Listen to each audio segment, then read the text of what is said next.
Y nos vamos a dar cuenta que el primer grupo, el grupo de los 120 o de los 500, si eran 500 al momento del monte Betania, no están con Cristo literalmente. El Espíritu Santo no ha venido, pero esos 10 días, como de ese vacío, ellos le están llenando ¿con qué? Con oración, basándose en la palabra de Dios y con una cohesión apostólica impresionante. Porque ellos...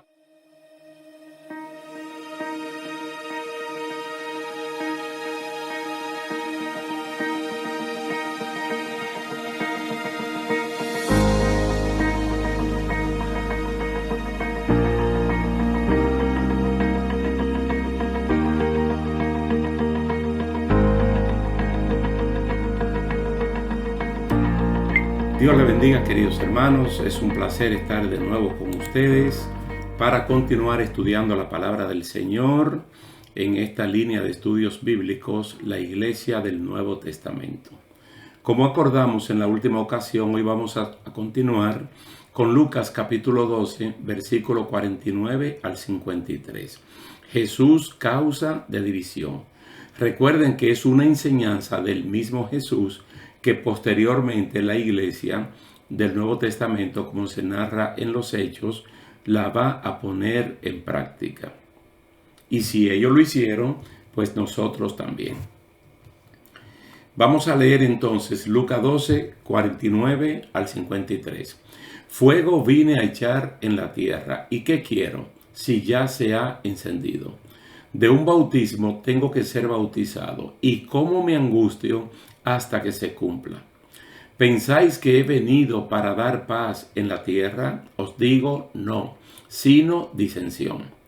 Porque de aquí en adelante 5 en una familia estarán divididos, 3 contra 2 y 2 contra 3. Estará dividido el padre contra el hijo y el hijo contra el padre, la madre contra la hija y la hija contra la madre, la suegra contra su nuera y la nuera contra su suegra. Increíble, pero muy importante de enseñanza que Jesús nos trae. Y tenemos que recordar que en el caso de Jesús, en el Jesús humano, en esta historia que contamos del cielo a la tierra, el Jesús terrestre era muy íntegro en lo que decía, muy claro y muy preciso. En un momento dijo, yo a ustedes los envío como ovejas en medio de lobos. Es decir, no van a sorprenderse de nada, porque no es pajarito en los aires que le estoy diciendo, sino la realidad. En otro momento, cuando él dice que se va y que se va a preparar lugar para nosotros, es bien enfático al decir, si así no fuera, yo se lo hubiera dicho. Entonces aquí él está hablando de un conflicto que es frecuentemente el resultado de la predicación y vivencia de la fe evangélica. Son muchos los intereses que el Evangelio y la norma del buen vivir afectan desde el seno de la familia misma hasta lo último de la sociedad. Pero es casi incomprensible que el príncipe de paz, el deseado de las naciones, el salvador del mundo, sea al mismo tiempo causa de disensión. Para que uno entienda mejor lo que Cristo nos está diciendo, Él pone la paz por un lado y la disensión por otro lado. Entonces, como ellos imaginaban que la venida de Cristo iba a traer paz, y eso lo vamos a explicar, y Él está diciendo no es paz sino disensión. Entonces mire cómo se define la disensión, como oposición o contrariedad. Ya con estas dos palabras como que uno comienza a entender mejor que la venida de Cristo al mundo produce oposición y contrariedad a algo que va a ocurrir en la vida de la iglesia del Nuevo Testamento y en la vida mía y suya, siempre y cuando estemos desde el litoral de la verdad en Cristo Jesús. Entonces puede ser una contrariedad de varias personas en los pareceres o en los propósitos. Incluso interiormente con su propia gente, Cristo llegó a tener contrariedad, oposición, especialmente con el apóstol Pedro, con el apóstol Juan y con su hermano Jacobo o Santiago. Jacobo y Santiago eran tan tremendos y se oponían tanto al espíritu de Jesucristo que él tuvo que ponerle Boanerges, hijos del trueno. Y en un momento al apóstol Pedro tuvo que llamarlo adversario, Satanás, porque era una persona que ponía la mirada en la cosa de los hombres y no en la cosa de Dios. Entonces de por sí ya estaba haciendo oposición. Y luego todos ellos le dijeron a Jesús que el mensaje era muy duro y que él tenía como que suavizarlo porque a la gente le estaba molestando. Es decir, él encontró oposición en base a pareceres o en los propósitos. Ellos no sabían hasta ese momento cuál era el propósito real de la venida de Cristo Jesús al mundo. También la disensión se define como contienda, como riña, como altercado. Entonces Cristo vino con un mensaje prácticamente revolucionario que iba a cambiar las estructuras del liderato religioso y político. Entonces los conflictos de Jesús con ese liderato, especialmente el religioso, compuesto por los sacerdotes, por los escribas, por los ancianos y por las dos principales sectas del judaísmo, los fariseos y los saduceos, fue manifiesto. Eso fue manifiesto. También tuvo un altercado con el partido político religioso del momento de los llamados los herodianos.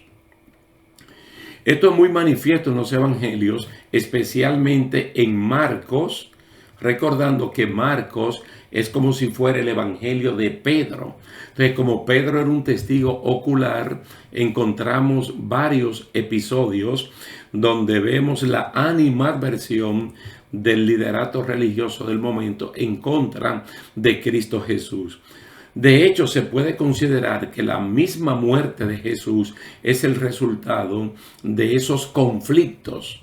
Porque cuando uno llega a la parte final, los últimos capítulos de los 16 que tiene Marcos, uno ve que este liderato andaba buscando la manera de cómo sacar de circulación a Jesucristo, pero no lo querían hacer durante el tiempo de la Pascua para evitar un alboroto y así evitar que el Imperio Romano, el ejército, tuviese que intervenir. Ahí fue que apareció Judas como tabla de salvación para ellos y entonces él ofreció entregarlo por el dinero que ya ustedes saben. En Marcos capítulo 3 resulta, mire, incomprensible considerar cómo a pesar de todo el bien que Jesús había hecho entre el pueblo, sin embargo, la oposición contra su persona y su obra iba en aumento. Fijémonos que nadie en ese momento se cuestionaba si Jesús podía hacer milagros de sanidad. Todo lo daban como un hecho de que sí podía. Lo que estaban esperando era que lo hiciera en el día de reposo para así poderle acusar. Porque ellos tenían una idea del día de reposo totalmente contraria a cómo Dios había instaurado el día de reposo y cómo éste se debía administrar. Ellos estaban plenamente conscientes de que él estaba haciendo milagros que beneficiaban a la población. Porque lo dice así la palabra, haciendo bienes, especialmente a los cautivos por el diablo, libertándolos de enfermedades. Es decir, Cristo hizo un operativo de salud sin tener que utilizar medicamentos, que no fuera solamente el poder que residía en él. Ellos lo que estaban esperando era que lo hiciera un día sábado, un día de reposo, para entonces poder acusarle. ¿Cómo podían aceptar que en él se manifestaba todo el poder y la misericordia de Dios y al mismo tiempo negarse a reconocerle como el Mesías? Como ya hemos mencionado en varias ocasiones en el libro de Marcos, la incredulidad lleva a la incoherencia. Y una de las incoherencias, diciéndolo en plural, es la persecución, la animadversión, la oposición. Si no es como nosotros decimos, entonces no es como usted lo está diciendo. La contrariedad era tan marcada que en una ocasión, allí mismo, en el capítulo 3 de Marcos, los líderes de la sinagoga se molestaron por un milagro hecho por Jesús a favor de una persona que tenía una mano seca. ¿Sabe cuál fue la conclusión? Y eso que estamos en el capítulo 3 de Marcos, esta mención. La conclusión inmediata fue una trama para matar a Jesús. Mira hasta dónde llega lo que Cristo está diciendo, que le causa de división, que haciéndole un favor a un hombre que tiene una mano enjuta, seca, tullida, paralizada, ellos se molestan de que Cristo haya hecho la sanidad un día sábado y comienzan a tramar cómo matar a Jesucristo. El libro de los Hechos, al cual vamos a volver cuando terminemos la línea de enseñanza de Jesús en Lucas capítulo 12, presenta varios conflictos de persecución y de maltrato, comenzando por la misma burla el día de Pentecostés. Porque eso uno lo puede ver como algo tal vez pasajero, pero es algo que cuando a alguien se lo hacen, que se burlan de esa manera, puede generar un daño emocional hasta sin precedente. Pero por ahí comenzó la oposición, buscando coro con los demás para que terminaran riéndose y burlándose de 120 hombres y mujeres que estaban llenos del poder de Dios mediante el Espíritu Santo. Después de la sanidad del hombre cojo, como está narrado en el capítulo 3, Pedro y Juan fueron arrestados y encarcelados, tal y como se narra en el capítulo 4. Los capítulos 5, 6 y 7, hasta el 8 en su primera parte, presentan una serie de abusos contra los creyentes, no por ser malas personas o por cometer actos delictivos, ilícitos, sino por ser buenos ciudadanos, pero que su forma de ser era un atentado a lo que se llama el statu quo del momento, especialmente el religioso. En el caso de esta enseñanza de Jesús, de Lucas capítulo 12, verso 49 en adelante, la enseñanza de Jesús él la lleva al seno familiar, donde se supone que hay mayor unidad en cualquier estamento de la sociedad. Donde mayor unidad debe haber es en la familia, para hacernos ver hasta dónde ha de llegar la división por causa del evangelio. Noten que cuando Cristo dice todo esto, Él habla de un bautismo, está hablando de un sufrimiento, Él está hablando de un momento angustioso, que aunque Él lo está diciendo, Él sabe que vino a eso y eso va a ocurrir. Porque independientemente de la oposición de las personas a este proyecto evangélico de parte de Dios, el proyecto tiene que seguir hacia adelante. Y Él nos está advirtiendo a nosotros para que estas cosas no nos sorprendan. No nos sorprendan en nuestra propia vida y tampoco nos sorprendan cuando estamos en la labor de la predicación. Cristo estaba consciente de que Él vino a cumplir una misión y usted y yo también.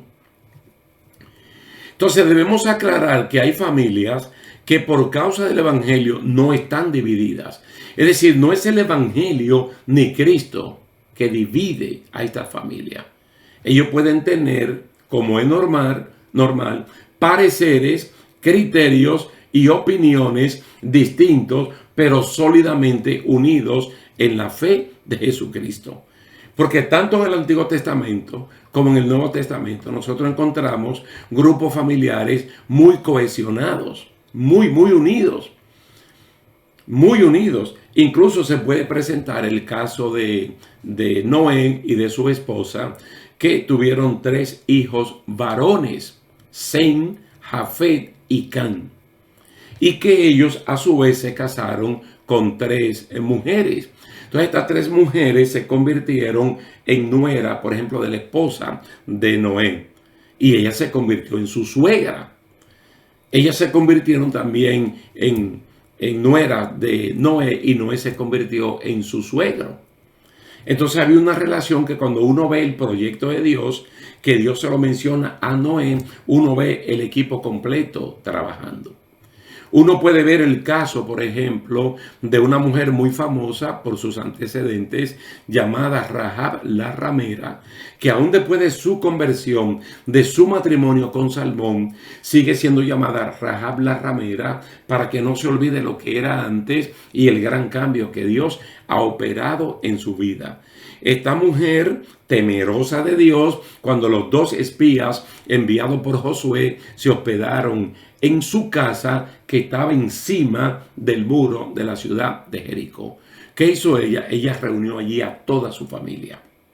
Y no hubo contrariedad. Ella les dijo de parte de Dios lo que los dos espías le habían comunicado a ella. Y toda esa familia, absolutamente toda, aceptó lo que ella estaba diciendo, y no hubo disensión por causa de Jesús, por causa del evangelio, en este caso de lo que Dios le había dicho a Josué que iba a hacer con la ciudad de Jericó. También en el Nuevo Testamento vemos la familia de Estéfanas en la provincia de Acaya, en Corinto, que son primicias en esa provincia. Y dice que toda esta familia primeramente se entregó a Cristo y luego al servicio.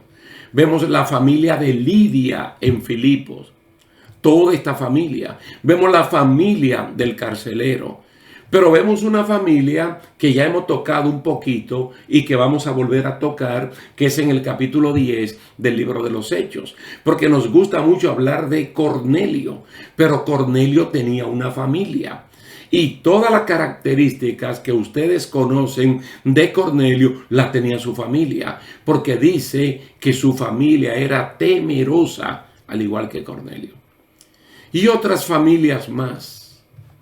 Pero Jesucristo, en esta enseñanza de Lucas capítulo 12, 49 al 53, Él está diciendo: yo vine a echar fuego a la tierra, pero ya se prendió todo.